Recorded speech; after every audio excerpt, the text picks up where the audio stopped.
three-point conversion. Daz Dillinger right here. Boom, boom, boom, What up, boom. y'all? You know who it is, your boy Kiss. Hey, yo, check 1, 2, Flav in the building, and you know who you listening to? The three-point conversion. Flav in the building.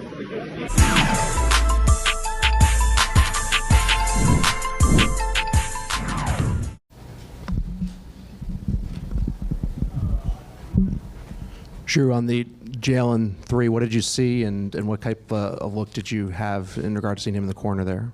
I saw Jalen wide open. Sometimes plays like that, it's kind of hard because you got to see both sides simultaneously sometimes. But saw one side and looked the other side, and Jalen was wide open, so just kind of had to lead him to the corner, and that's a great shot. He pretty much did everything. How would you describe the battle for tempo in this game and probably in the series where obviously at some point in time you want to play in the half court and both teams seem to want to get out in transition? Yeah,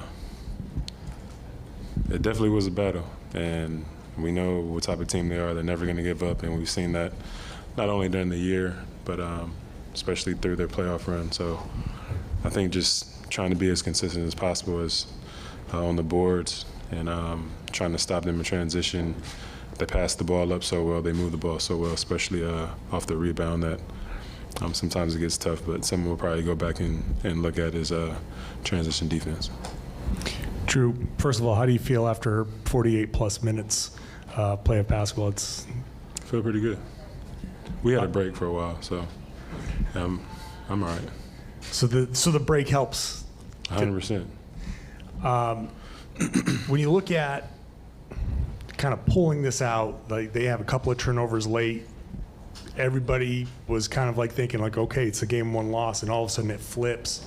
What do you take from that? Is that just resilience? Is that, do you sit there and you go, whew, we pull one out here? I think we always knew that there's always a chance. We've seen crazy stuff happen all the time. So I don't think that we think we lost the game until we actually lost the game. And that's part of the reason why we were so resilient, toward the end of the game. Like I said, anything can happen. A couple turnovers, a great shot, great look by JB. Or on the other end, we make a couple of those shots that were wide open, and it could be a completely different game. So we're just the type of team that's gonna keep on fighting no matter how long and no matter what it takes.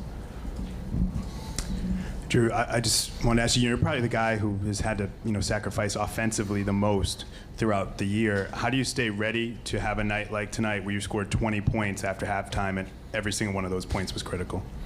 I think just continually being aggressive, continually working on my game, continually having the coaches and my teammates in my ear telling me that they're going to need me, and even just knowing, especially times during the game, just being aggressive, and no matter what end of the floor it's on. So I'm gonna continue to do that, and we'll see what happens.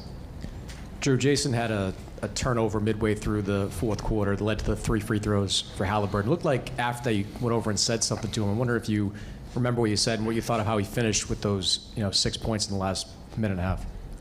Really just to be aggressive. I think it was just a miscommunication on our part, on both of us, but really just talking about figuring it out, and if that happens again, what we're going to do. So. Jrue, how do you have to kind of slow down? Their tempo is so fast, and if you kind of keep up with it, it leads to mistakes. How do you kind of control those mistakes, some of those turnovers that just seem to be simple? How do you kind of control that as the series progresses? I think a lot of it is concentration. Making the right plays. We know that they're going to play fast, and they're going to be very physical, but we are too. So make the right plays, make the right passes, be tough with the ball, and then execute from there. I think being aggressive and kind of finishing your food at the rim and making those layups will slow them down somewhat just because they have to take the ball out of the rim. Is it good to kind of be on the brink and then come back and win? Is it energizing for the locker room to know that you can win a game like this when it seemed like you guys were down? For sure, but I also think we always knew we could.